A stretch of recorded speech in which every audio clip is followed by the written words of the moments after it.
Hey guys, thanks for tuning in once again to the Peaceful Way podcast. I have to apologize for this episode. I was actually having some technical difficulties on my sound and I didn't realize it until after the recording, which is terrible. So I profusely apologize, and I also have to apologize to the guest I had on, Derek. I wish the sound quality was a little bit higher. Bugs me so much. I almost didn't want to post this episode, but it's here, so I'm just gonna post it. And if you can struggle through the little, you'll hear them. They kind of sound like static clips that pop through quite a bit. Quite annoying. Really sorry. I hope you can struggle through it if you can. If not, I totally understand.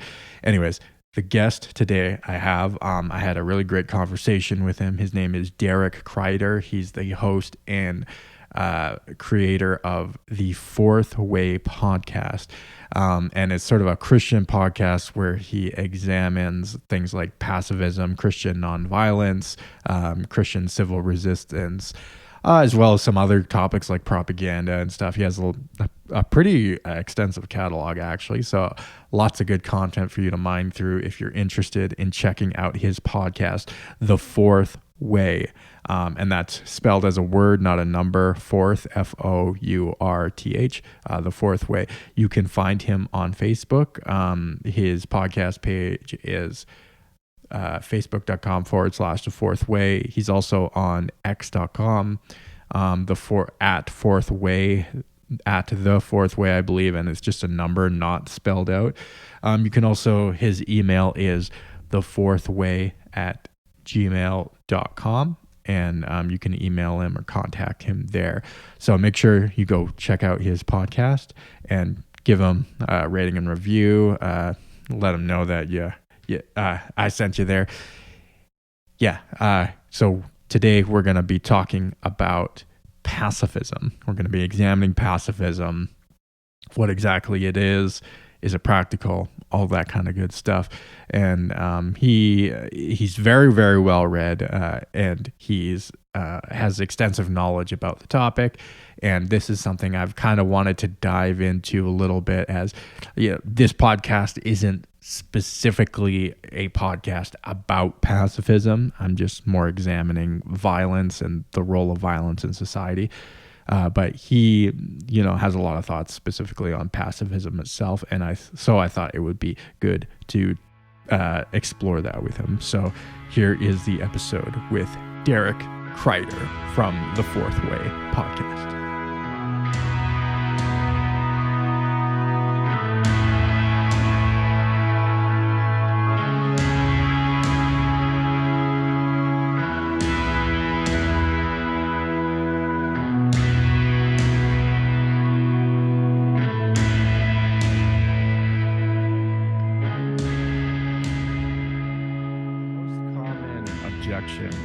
To pacifism that I constantly hear anytime you bring it up, especially with people who are sort of not really well read on the topic.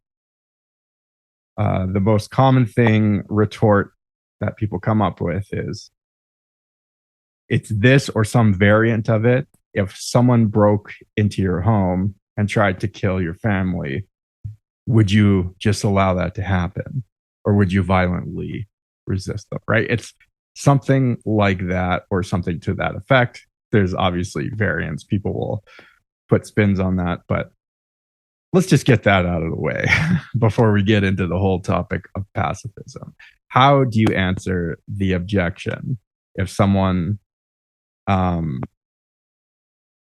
invades your home and is going to kill your family? What would you do? Yeah, well, I'm very well read on the topic, and that's still something that I struggle with. So I don't think that's anything that really goes away in regard to kind of human instinct and just the scenarios that play out in your mind. And I'm sure there are aspects of this. This is a really complex topic, and I think people a lot of times want really simple answers. And so hopefully I'll try to give you a really concise answer, but then I think that as we go along, there are going to be some other aspects of this that kind of get fleshed out, which will help it to make more sense. But I would just say that. So there are a couple things that go into it. First, I think when people think of pacifism, they think of, it's spelled Pacifism, but a lot of times people think of it as passivism with a V. And they think that, look, my options are I do absolutely nothing or I violently resist. And I think there's this thought that people have in their minds that violence is, in regard to an intruder, is the only thing that kind of gives them control over a situation. Because if somebody's coming in with power, then I need to respond with more violent power. I need to be able to overwhelm that individual. And so I think in part of that is, I think that's intuitive thinking. It feels like if I have more power, then I'm going to be more safe. But you have to ask a lot of is that really going to be more effective? If somebody has cased my house, they know the layout, they know everything. They're probably going to be coming in with a couple people. They're going to catch me unaware. Like, is me facing that with force really my best option? So a lot of times things don't really work out the way that we play them in our minds. And there are a lot of really good books out there that I think what was most helpful for me is to kind of see that there's an alternative that lies in the middle of meeting violence with violence and doing absolutely nothing.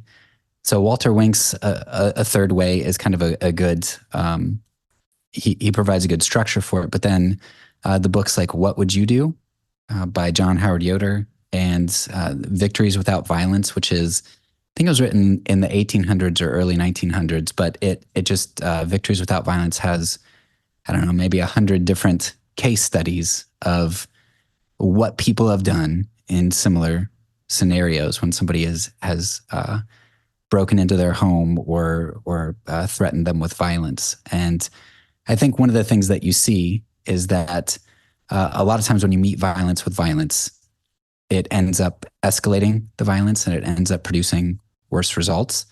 And it does work sometimes. I mean, my grandma used to have these NRA magazines, and they'd always have these sections in there of like home defense, these people who succeeded at killing intruders. And what they don't include in there is the more numerous times that people have ended up shooting their own family members, mistaking them for intruders. They don't show you what violence tends to lead to, or the times that people were unsuccessful and actually escalated the violence, or the times that they've shot innocent people. And so, I think one of the most important things to do here is to kind of expand your palette and just see what other creative options exist out there instead of meeting force with force.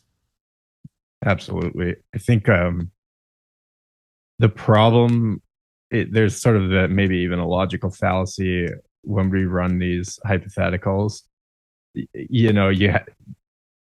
In the person who's positing the objection, the hypothetical has to be framed in a certain way, when in the real world, it's never going to play out the way you frame it, right? And that goes for like many, many things.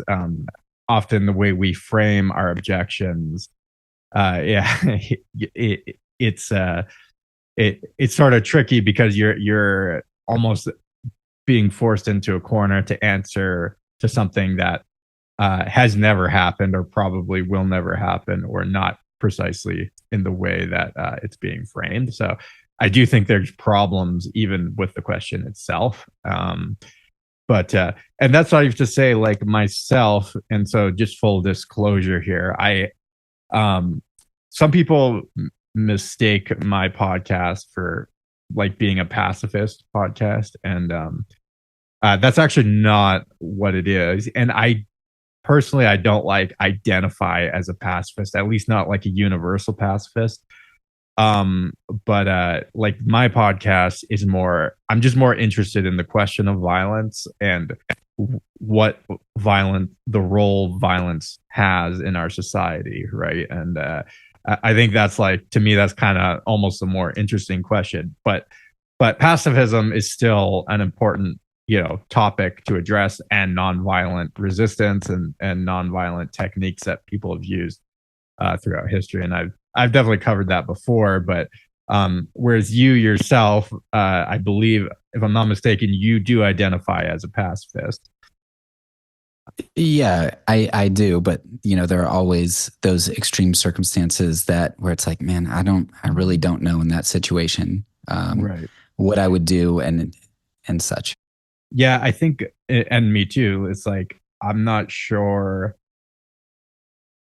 To me, it's almost like, so with the common objection I brought up, there's this, like, the objection is more about spontaneous violence. Like, what would you do if you encountered spontaneous violence and you could resist that spontaneous violence and save people's lives in whatever X scenario? Um, Me, I'd probably use violence in that case. However, what about like more deliberate violence, like signing up to go to war, right? Or, knowingly going into a situation where you will have to be violent. There, I think there's a lot more ethical questions that have to be, brought up and addressed, that a lot of people just don't really want to think about, because they always want to go to the extreme example uh, of the scenario that we're talking about, right? So, and that's always the problem. And it's like, well, how do you address deliberately going, like signing up for the military, and you might go for, and even putting pacifism aside, what if you just have to go fight a war that you don't agree with, right? Like, or you have no like skin in the game, or you have to go fight in some country you don't could care less about whether or not what those people in that country are doing is like, shit. Like, is that ethically right for you to do? So I don't know. To me, that's kind of what I think about. To me, I'd throw it back in the ball court of the person asking the question. Like, what do you do when you're like, you don't have to be violent, but you deliberately put yourself in a situation where you have to be? I don't know if that Yeah, makes sense.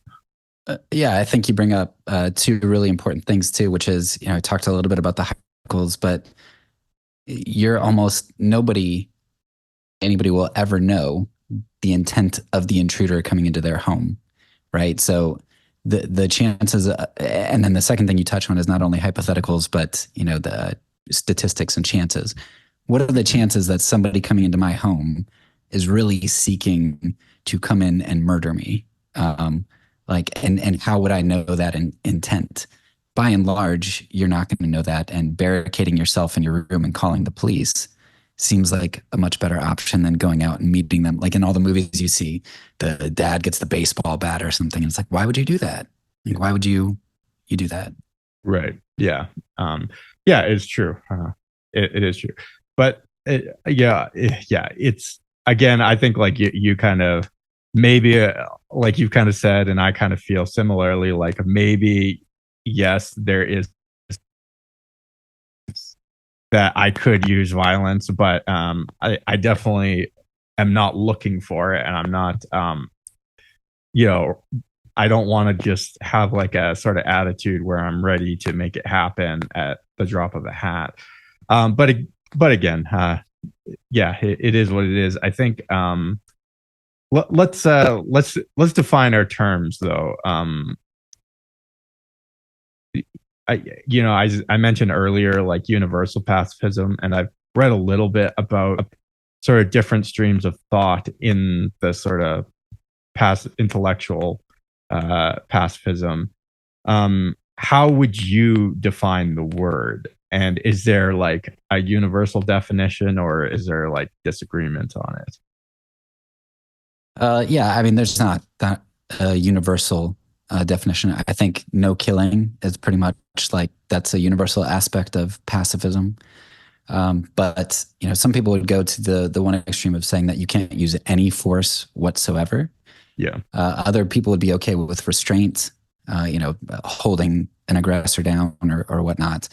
And then some people would be okay with even like non-lethal force. So if you had a police force or something using rubber bullets, or you hit a guy in the shins with the knee, in the shins with a baseball bat or something, so you can run away, but you're not doing things that are going to endanger their lives.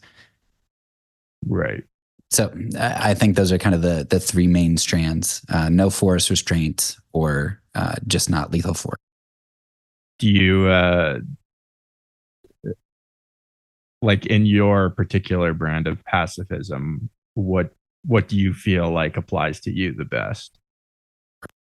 I think that there are definitely times for restraint, and because I don't think you could deal with certain mental illnesses and such without restraint. Like there are times that people are trying to actively kill themselves or hurt themselves, and restraint doesn't seem like it is injurious.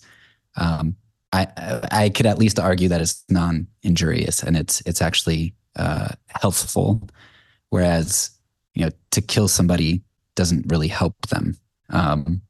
Yeah. So I would say I'm at least restraint. Non-lethal force, because that's a pretty big swath right there. Like, I mean, you could go all the way to like pinching somebody to get away to like shattering their kneecaps. Right. So I don't know. I'd be somewhere between restraint and low level non-lethal force. Yeah, I mean, I think it kind of perhaps depends also on like how you define violence itself. Is restraining somebody, is that an act of violence? I don't know, I guess it depends. Not exactly a question I've totally thought about a whole lot, but I do think it is an interesting question if that sort of quantifies as violence if you're restraining somebody. Um, Another sort of like objection to pacifism is that a lot of people, and I think I was talking to you about this. There's this big pastor in the U.S. Named Mark Driscoll, and I just came across this video that he recently released, and he kind of goes on and on about just war theory, which I want to get into here. But before we do that, he talks about he basically says he accuses people who are pacifists of being cowardly and basically not Christian. And what would your response be to that? Do you think it is pacifism is the coward's way out, or is it cowardly? Is there no courage in pacifism? Yeah, so I guess if I was going to be gracious to somebody like Driscoll, which I don't know that he's kind of, I think he's been shown a lot of grace and has proven himself at this point. But nevertheless, if I'm going to show him grace, I think it would be very much like I would view C.S. Lewis and his discussion against pacifism, where there is a strand of pacifism that I think is cowardly in the sense that it seeks to avoid conflict.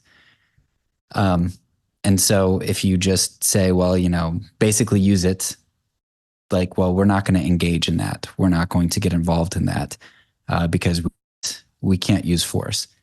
Then I think that's extremely problematic. And I would agree with Driscoll on something like that.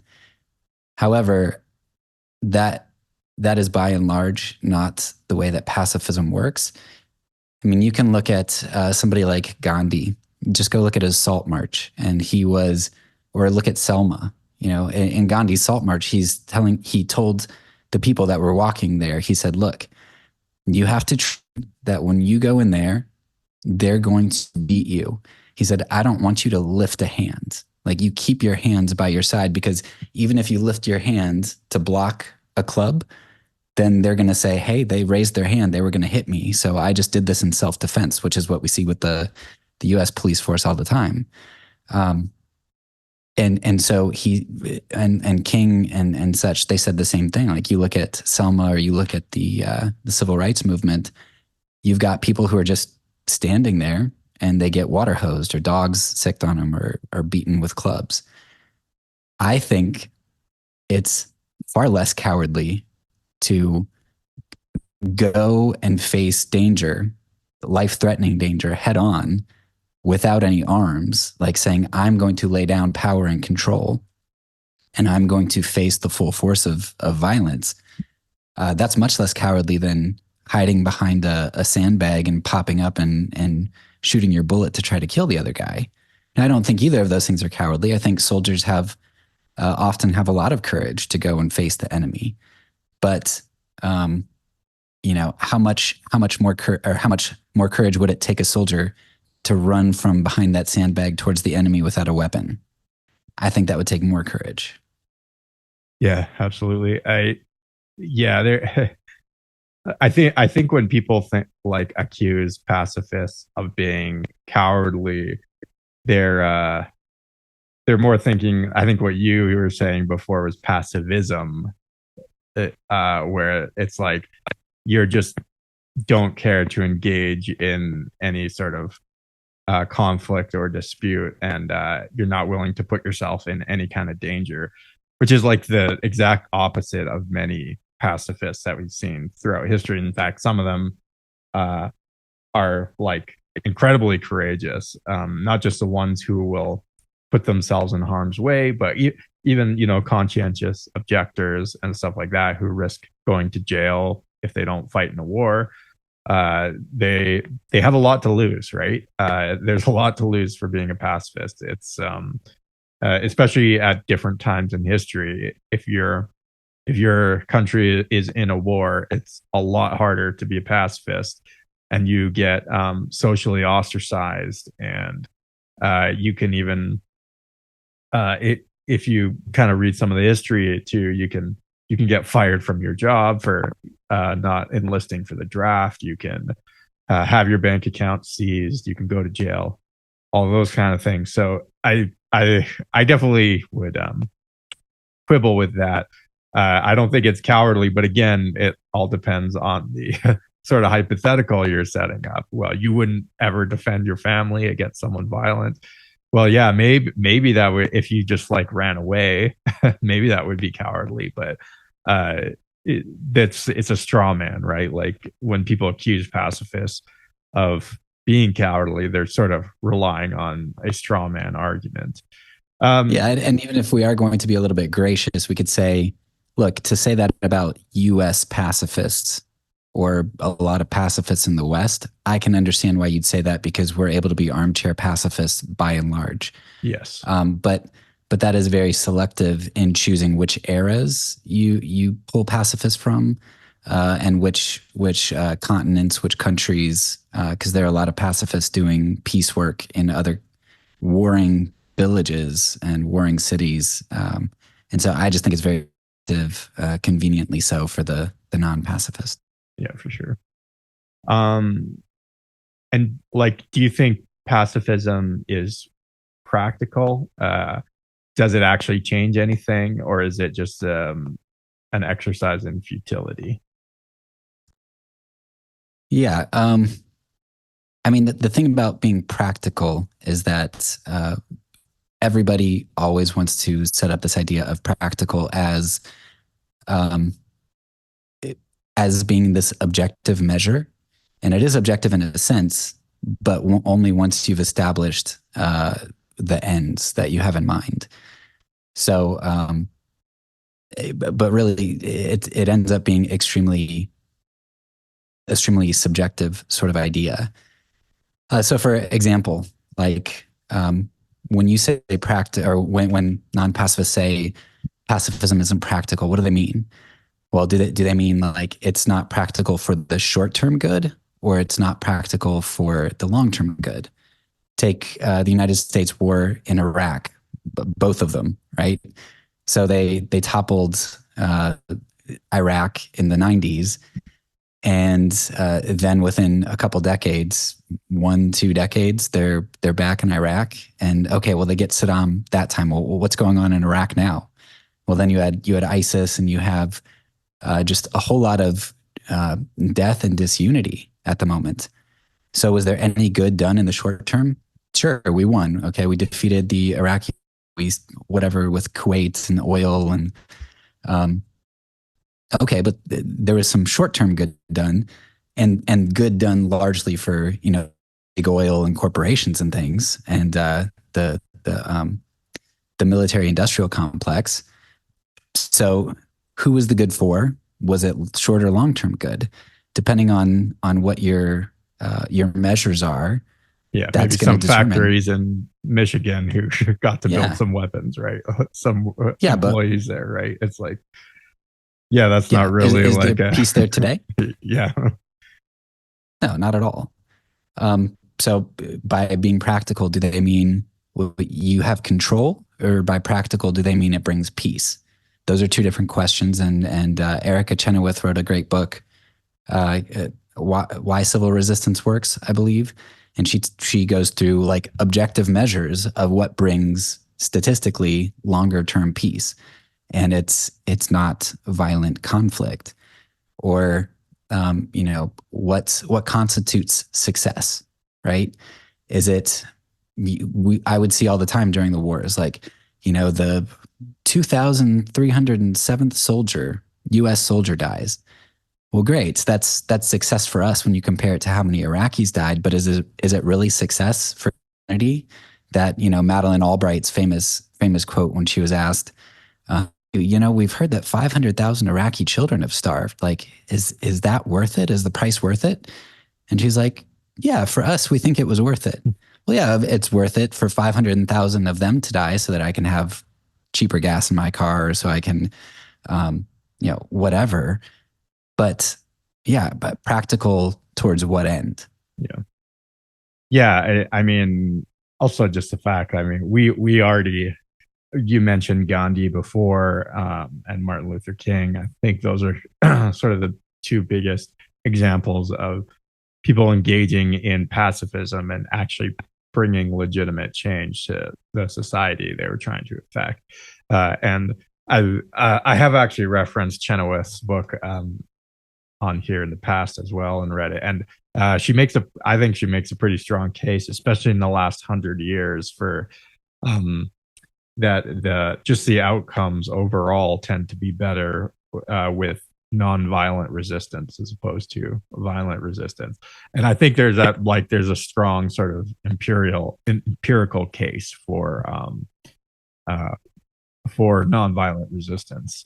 Anyways, Yeah, and I mean that boils down to a lot of our Western mindset. Think about weight loss, right? I want a pill that'll make it happen now. yeah, I want to buy stuff on my credit card now, even though that's going to be debt in the long term. So the way that we tend to measure practicality is, will it get me what I really desire right now, despite the long term effects? And but if you're talking about long term practicality, I think nonviolence clearly is better. Um, yeah, but one of the other things that you brought up too was another aspect of that practicality is this idea of hypotheticals. So in that book I referenced, "What Would You Do?" The guy's like, "Hey, look, everybody's saying, you had to go and you had to fight in World War II because if you didn't, Hitler would have controlled the whole world." And he said, "Well, yeah, maybe that's true, like maybe, but you can throw out hypotheticals. Let me throw out a hypothetical here." He said, let's say we didn't engage in the war. Hitler is bogged down between Russia and Great Britain. Great Britain, I don't know if they could have hung on, but whatever. But you've still got tons and tons of Russians who are pouring in. Um, Maybe, just maybe, Stalin, Hitler, they would have like battered each other practically to death and left them both super weakened. And not only would Nazi Germany have fallen, but the USSR would have never gained control over the Eastern Bloc and wreaked the havoc that it did. And we would have never gone in. We wouldn't have developed the bomb, perhaps. We wouldn't have bombed Hiroshima and Nagasaki, and we wouldn't have had the Cold War. Like, you can throw out hypotheticals, I can throw out hypotheticals too. Like, you just don't know what's going to come of some of these things. And I think non-pacifists like to feign omniscience when it comes to hypotheticals.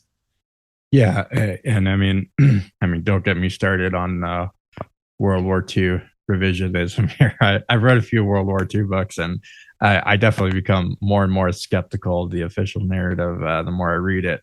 But and not to say that there's like good or bad guys, but to say that this war was so necessary and there was no other option, and Hitler wanted to take over all of Europe and then all the world. I think this is a bit of exaggeration on the part of sort of like the Western liberal democracies, but I digress.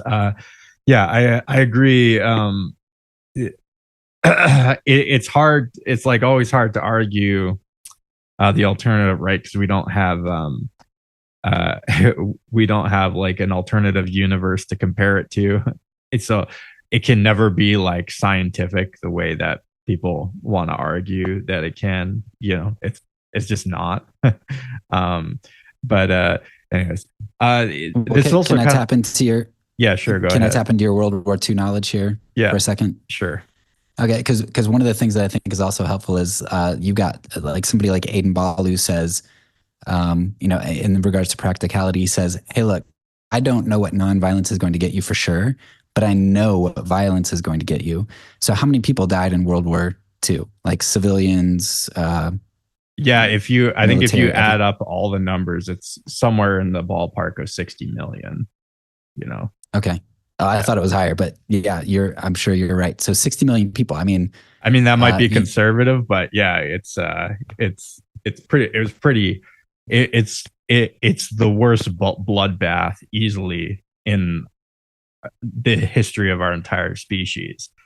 And yes, for people to say we had it only had one possible outcome, I think is like absurd. And actually, the American policymakers at the time of World War II, if you actually look into the history, they actually at the end of World War One as well, Woodrow Wilson like lambasted France and Britain for the Treaty of Versailles, and like he went bananas over it because he thought this wasn't the deal. He didn't want the treaty because he said this is good. He correctly pointed, and I'm not a big Woodrow Wilson fan, but he correctly pointed out that um, the Treaty of Versailles guaranteed another war. And not only that, it was the blockade of Germany after World War One, which starved 750,000 people to death. Uh, that was that and Americans, the morale was so low in because American soldiers were occupying Germany at that point, and when they saw women and children starving to death in the streets in Germany, the morale like got incredibly low and like uh basically the Americans had to like force Britain to send aid in because Britain was just being, and Winston Churchill, by the way, was just being absolutely brutal with the Germans. And you see these actions, they just engender hatred, right? And they engender resentment. And then obviously, like the Treaty of Versailles was very brutal on the Germans as well. And Woodrow Wilson correctly pointed out this is like guaranteeing another war. And many people at the time have written that it guaranteed World War II the way that World War One ended. And then after the end of World War II, FDR, again, not a big fan of FDR, but he basically told the Britons like, you're done carving up Europe, we're coming in, and we're gonna do, and they did the Marshall Plan, and they, I wouldn't say it was great how it ended, but it was much more humanitarian how the end of World War II happened as opposed to how the end of World War One happened. And the that being more humanitarian and thinking about rebuilding after the war is in and of itself sort of a tacit admission that the previous attitudes and strategy were completely wrong and they had to change it or they're going to guarantee a third world war, right? Especially with Russia. So I think like, yeah, I think there is almost sort of these hidden admissions that if you sort of read some of the devil's always in the details, that World War II did not have to happen, and we have to make sure we change our ways so that it doesn't, so that another World War doesn't occur, right? So, sorry for that little ramble there, but No, no, no. I Yeah. get on So, my high horse a little bit no, about. that's great.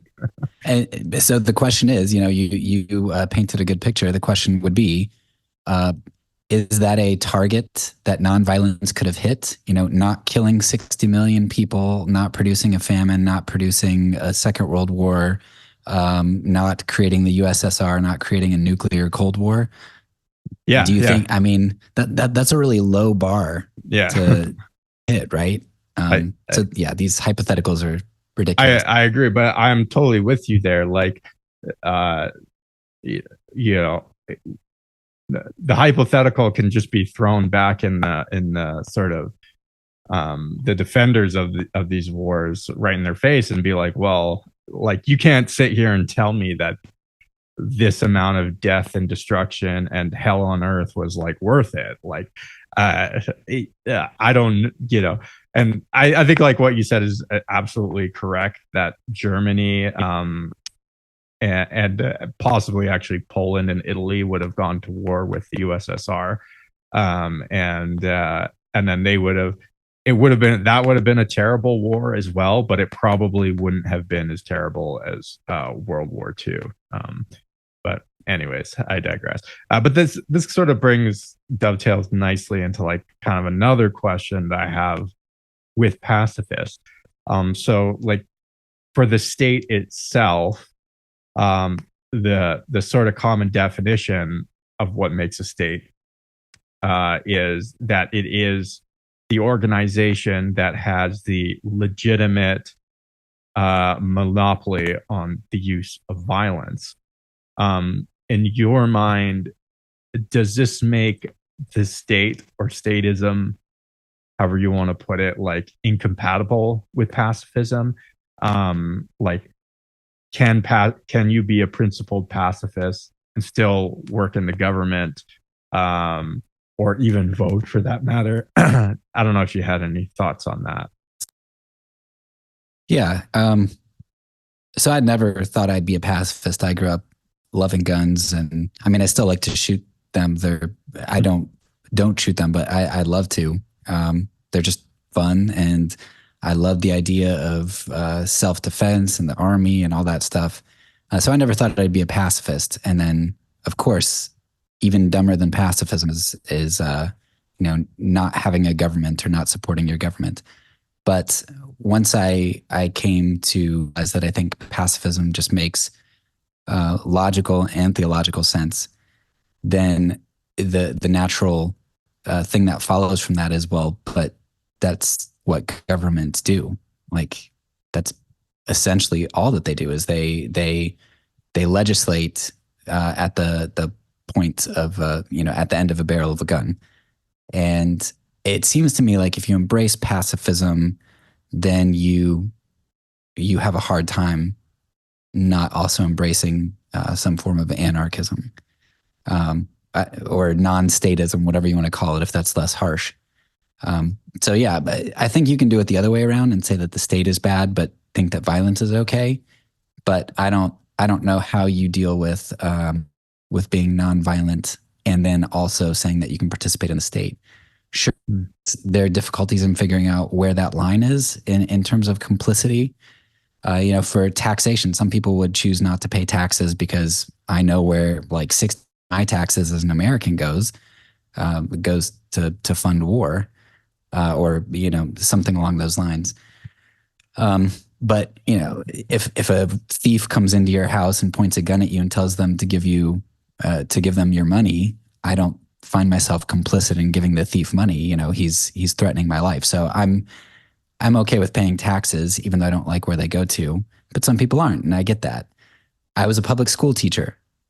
Am I complicit in the state? I'm helping the state to run when I'm doing that.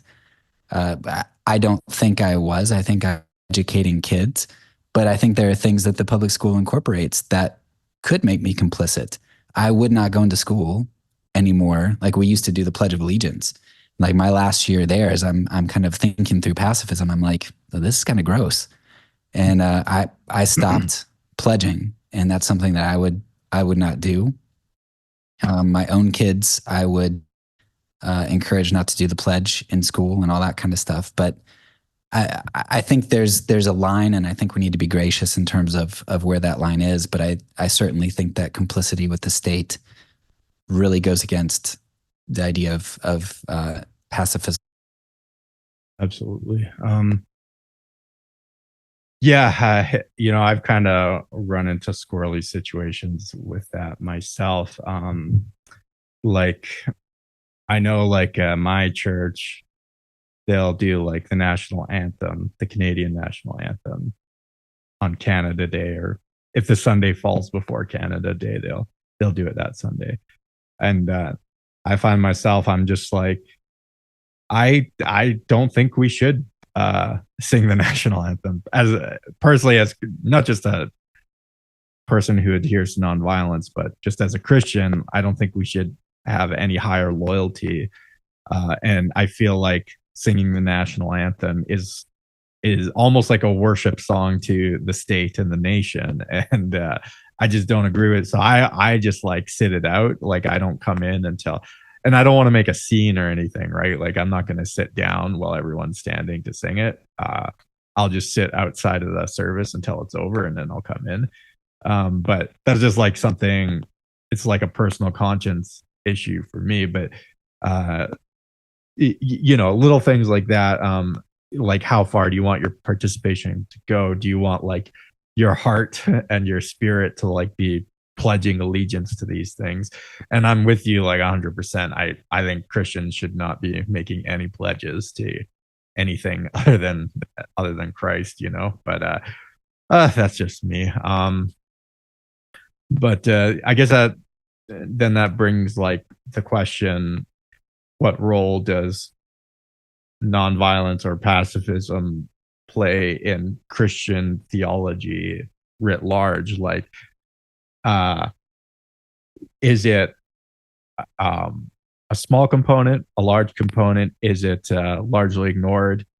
Or is it like a hugely important thing that Christians should be thinking about, or at the very least, like what the role of violence should be in the Christian life? Like, I don't know what your thoughts are on that. Yeah, I mean, I think it's a pretty important issue that, especially when you get into politics, that it kind of has an impact over all that. I think if you just go to live your life as a normal, just an everyday normal life, I don't think violence really comes into play for the vast majority of people. Um, it's really when you start to get involved in government and political issues about, which war should we engage in, which law should we pass and enforce, and that kind of stuff. But if we're creating an alternative Christian community, if we're creating, because I think even more than pacifism, like people could say, okay, if you're a pacifist, that's really cute. That's great. It doesn't really impact your life. You kind of don't like war. Okay, well, we're going to do war through the government anyway. But if you start to say that because of that nonviolence, you are not going to participate in the government, I think people at that point think that you're really being passive. Like you are not then doing your community or your society any good. And but talking about the importance for a Christian, I think our job, if our King is Christ, community is the church. Like what we are supposed to be doing is we are supposed to be creating a better alternative kingdom. We're supposed to be building that. And so that other people can see that kingdom and enter that kingdom and see what true life is supposed to really look like. I think why people don't like that so much is because when you look at the kingdom of the United States, where I'm in, they've got a really nice military. They've got really nice roads. They've got there's a whole lot of shine to the American empire. What does my church have? Like 100 people? and a roof that needs to be repaired. Like, how is that really a kingdom? It's not as alluring of a kingdom as the empire of the United States, and so it seems like people aren't really doing anything. But when I go to vote, I don't vote. But if I would go to vote, I have one, like, I don't know, 180 millionth of a say in who gets to become president. Like, am I really, like, in what way am I really a part of that kingdom? The government comes to me once a year and steals some money from me. And I, every 4 years, give it 180 millionth of a say. But if I'm in my church and I'm building a community and I'm going to the food pantry once a week and I'm meeting Bob or Jan or whoever, and I'm meeting with them once a week and I'm loving them and giving them food and feeding them and encouraging them, like, that's a more tangible kingdom that I'm building there in our community from the ground up than this other kingdom that I worship through song and pledge, who is going and killing people. Yeah. I think too, also just like, it's hard not to look at the life of Jesus and not think like, this guy, everyone around him wanted him to be a political savior and a military savior, even, and overthrow Roman occupation. And he didn't. And the life he modeled for us was extremely nonviolent. However, like, there seems to be like almost this disconnect with a lot of Christians. They almost want to say, well, that was, for that time, but now in this era, that's not what it's about. Like, it's permissible to sort of engage in all these sort of state programs, be it military, cops, yada yada. But I think, like, I don't know, I just don't see that in the life of Christ. I think the life that he modeled, obviously, like, it's hard for any of us to live up to it, but to be something aspirational. I'm personally, I think Jesus would shame us all for looking for political saviors, which evangelicals, I hate to say, tend to do a lot. And so just me personally, I've kind of grown up and been in more charismatic evangelical circles. And there's a lot of, well, God told me X person is going to be prime minister, or X person is going to be president, and God, like, anointed this person to be in this office. And it's like, I mean, I'm skeptical for one, but it's also just like, again, it's not what Jesus modeled. Like, Jesus never brought in a political program. He brought in a spiritual program. And I don't know. Yeah, I just don't see it in the life of Christ. But I'm wondering, let's say it's permissible to be like, in Canada, we have universal healthcare. So, like, if you're a nurse or a doctor, you work for the state, more or less. And then you obviously have like firefighters, and you have social workers, and you have school teachers.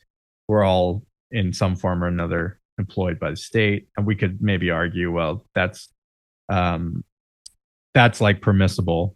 But what about like being if a Christian pacifist, well, maybe it should just apply to all Christians, but should they be in occupations where it might require them to be violent? So obviously, like the police or the military. What say you, Derek? Yeah. I'm not the end all authority here, but if pacifism, if that is ethic of the kingdom of God, whether that's all time ethic or whether that's just a temporary ethic that Jesus established here, if that is true, then I don't know how you can be involved in the police force or the military. there are some ways, like I know. So one of the interviews I did with Zach Johnson of Sattler College, he was actually, he faced a really tough decision because he was at the like Harvard school, whatever, on scholarship through the Air Force Academy or whatnot. And so it was like $500,000 that was credited to his name. And he's like, he became a pacifist at that point. He's like, I can't do this anymore. And he talked about two reasons that he couldn't do it. One of them was the oath. Like you'd have to take an oath to basically like uphold the Constitution no matter what. Like it was your allegiance above all else. Like he's like, I just couldn't say I could do that. But then on top of that, he said no matter what he was doing, he was supporting, whether it was lying or deceit of the enemy or some form of violence. He said it's just really, it's almost impossible to avoid. So is it possible that you could be some secretary in the Air Force somewhere? Yeah, I think that's a little bit different than being a public school teacher. It seems like you are directly upholding a particular arm of the government whose job it is to do violence in a sense. Right. So maybe you could make that argument for certain parts, or if you worked at a police station, you're a call line. What about a 911 operator who dispatches the police? I don't know.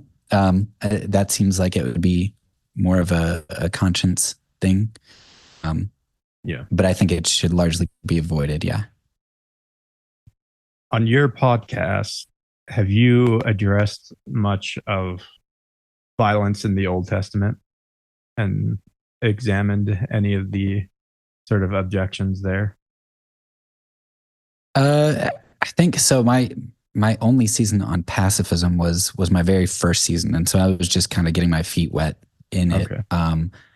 And I do talk about other things related to pacifism, like we had a season on nonviolent action, which was specifically about like how nonviolence played out in real life.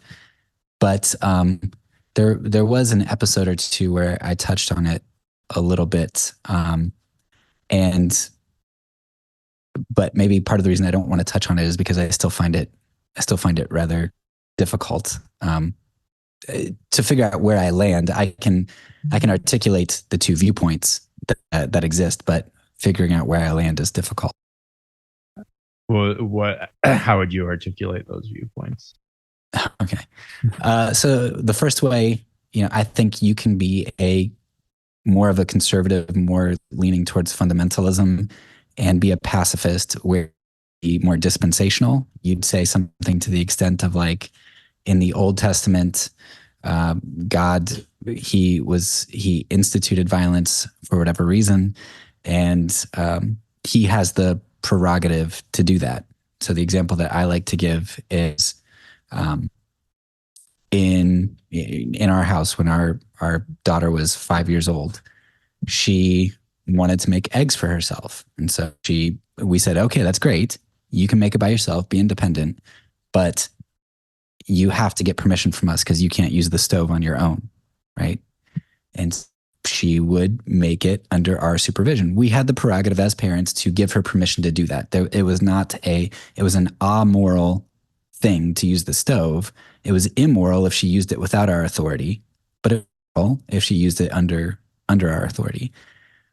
So if you view violence in that way, God is the author of life. God can take life. It's his prerogative on how he deals with life. Like life is a gift to us. It's not something that we are owed. Then you can say, sure, in this dispensation under Jesus showed us how he wanted us to build this kingdom for this point in time. Violence was used by God, and God gave some people permission to do it in the Old Testament because he had his own reasons for it, and he was able to do that. Great. But for this time, we are to not use violence very clearly as dictated in the New Testament. So that would be more of a conservative. You could read the Old Testament verbatim and just say like, nope, every word means exactly what it looks like it means. The other approach would be more like somebody like Greg Boyd would use, or if you're familiar with Origen and the Church Fathers, there were a lot of more allegorical sorts of interpretations that they were able to apply on top of the Bible. And that would be like saying, hey, look, there's some things in the Old Testament that are pretty clearly not something that is within the character of God. Jesus says, "You've seen me, you've seen the Father." Okay, I see Jesus. I look back in the Old Testament. That doesn't look like Jesus. And Jesus says the Father looks like Jesus. That doesn't look very Jesus.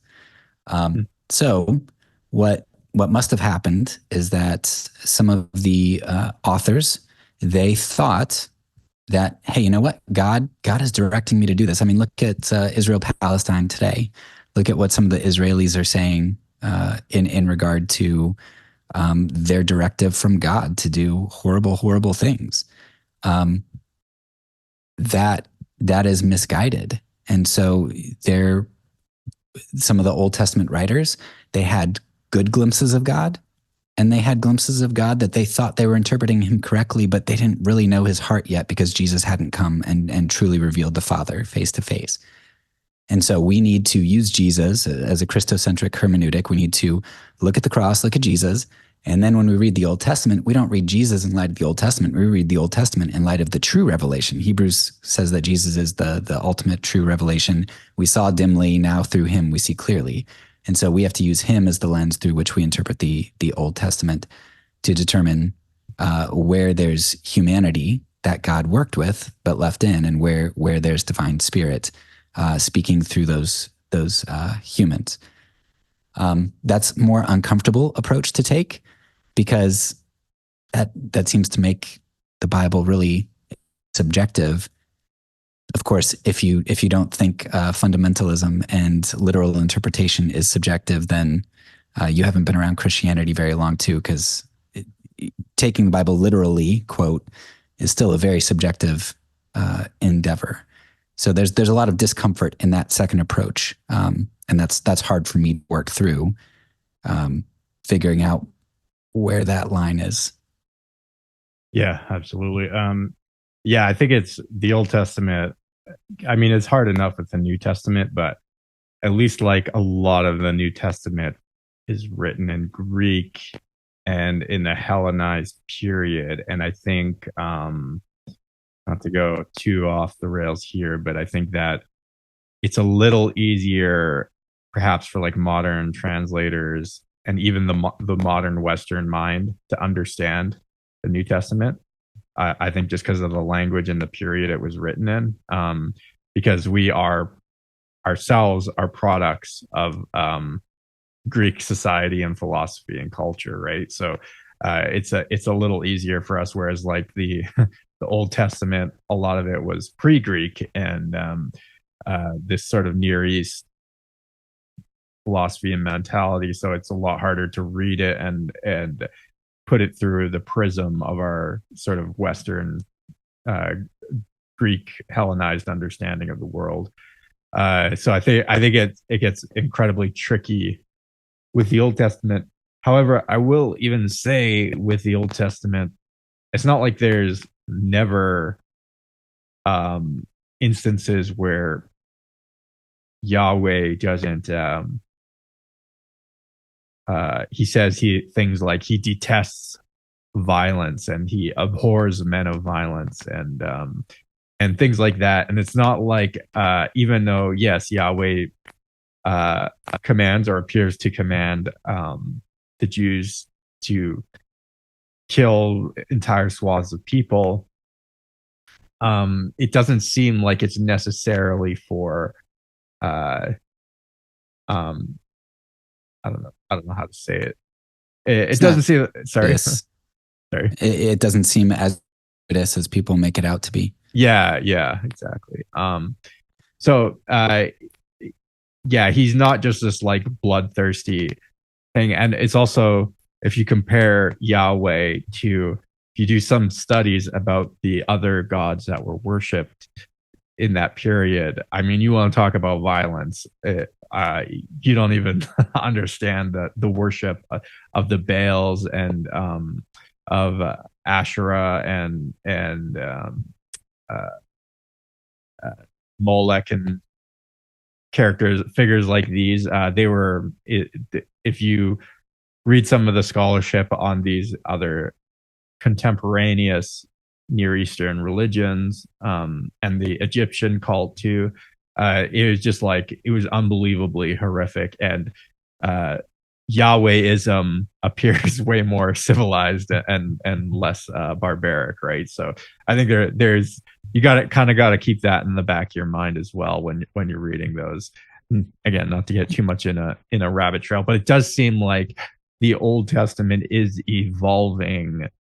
It's almost just like God is moving society into this new way of being, a new way of life that culminates in the death and resurrection of Jesus. Yeah, can I? Yeah, go ahead. Can I add a third? So something that kind of bridges the gaps that I forgot to mention was one of the things that we have the ability to look at now is that they didn't have even 100 years ago was some of the archaeology and stuff too. And so it's really interesting if you look at you look at a book like Joshua. At the end of Joshua, it's like, they're all eradicated, all these Canaanites in this particular region. And then you get into Judges and you're like, there's some Canaanites there. Yeah, they're still like, there. I thought you just told us. So like what's going on? And what some of the archaeology is revealing is that, hey, look, when it says they slaughtered every man, woman, and child, there's something that these Babylonians said over here, and we know that they like defeated this outpost town that only had military people in it. And that was just, it's like saying, the Braves annihilated the Yankees last night. Yeah, it's more of a figure of speech than. Yeah, it's like we won handily. Like our nation is superior. And, some of the archaeology that we have about Canaan, it seems to indicate that when the Israelites came through, it was hardly inhabited to a great degree. And some of these towns, like I think Jericho was probably a military outpost and such. Now, the problem for pacifists is that, well, still they killed people. Still violence. Like, so it's kind of an all or nothing sort of thing, but it does soften it to the extent when you brought up the God's not this bloodthirsty God who just wants tons of people to die. I think we get this idea that they're slaughtering women and children and they're slaughtering them to a huge extent. But if we take in their figures of speech, probably it's not nearly, it's not to that extent that people think it is, and it's more tempered. Yeah, I agree. Like just the way the language is used. Yeah, it's again, language. It's so tough, even between modern languages, much less we're talking about an ancient language that doesn't exist anymore. Like ancient Hebrew does not exist anymore. So it's a very tricky thing to parse out. And there's and not just on passages about violence. I mean, you can just read. I recently finished Kings, and there's all sorts of little verses that I'm just like, I have no idea what that even means. It's so bizarre. So I think it's just I think we have to approach the scriptures very humbly and with a lot of humility, realizing that we're so far removed from this society and culture. And we just need to like really be open to changing our views about what exactly it's trying to say in any specific instance. Anyways, before we wrap it up here, I just wanted to I wanted to know, like, besides Gandhi or Martin Luther King, do you have some other nonviolent resistors or pacifists that you really look up to and you would encourage other people to look more into? There's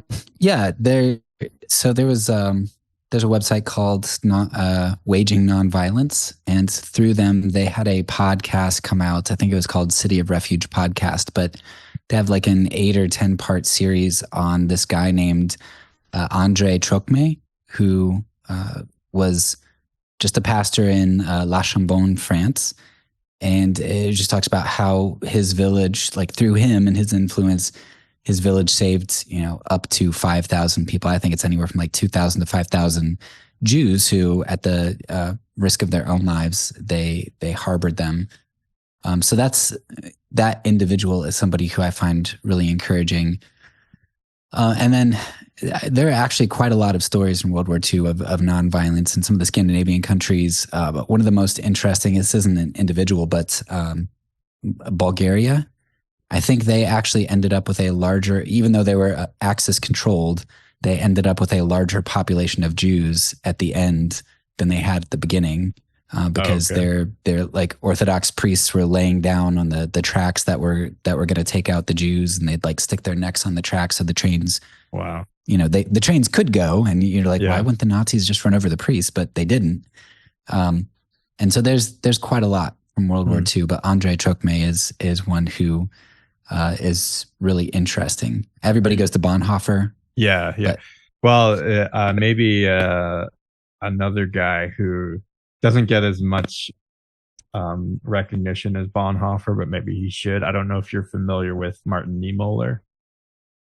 Yeah, he's the guy who said, first they came for the Jews. And well, he was a but I'm not very familiar with him. Okay, he's a very good one too, because he was a pastor as well, and very committed Christian, and he refused to participate with the Nazis kind of church program legislations or regulations they were putting on, especially with making sure that Jews were isolated from churches and stuff like that. And ultimately he was arrested and spent time in the camps with Jews because he refused to participate in the Nazi program. So he's another one that I'd encourage people to look into, is Martin Niemöller. Did you have any reading recommendations for people interested in the topic? If it was just one or two books that they really should read? Yeah, so I would say from a Christian perspective and a really just a very well laid out case, if you want to kind of get the whole of it. And it also touches on anarchist ideas too. Like it's the whole thing. It's Aidan Balu. He has a book called Christian Non-Resistance and All Its Important Bearings, which you can tell by the title that it's probably an older book. I think he wrote in like the 1840s or so. And Balu was somebody who even held on to pacifism through the Civil War. There were a lot of pacifists at that time who kind of gave that up for the Civil War because they saw the potential of good that would bring about. Right. And then it's been a while since I read it, so I don't know if I'd read it again, if I'd recommend it, but I remember I really liked it at the time. It's called Is There No Other Way? And it's by Michael Nagler.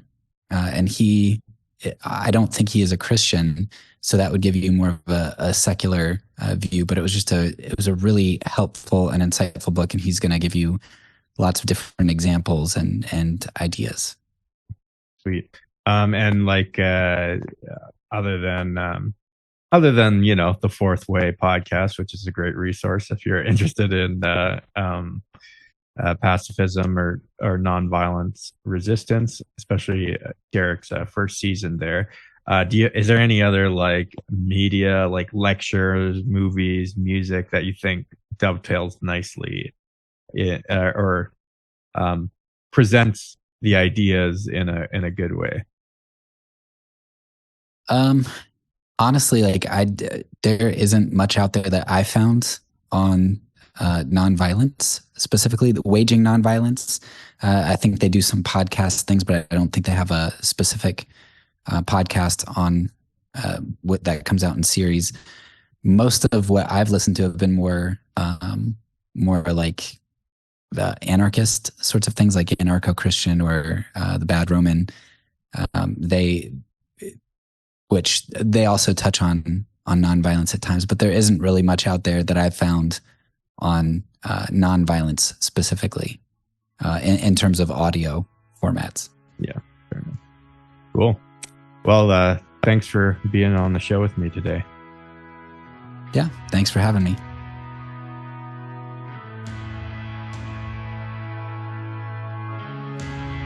Thank you again for listening to this episode. If you enjoyed it, please make sure you go check out Derek's content The Fourth Way Podcast wherever you listen to podcasts.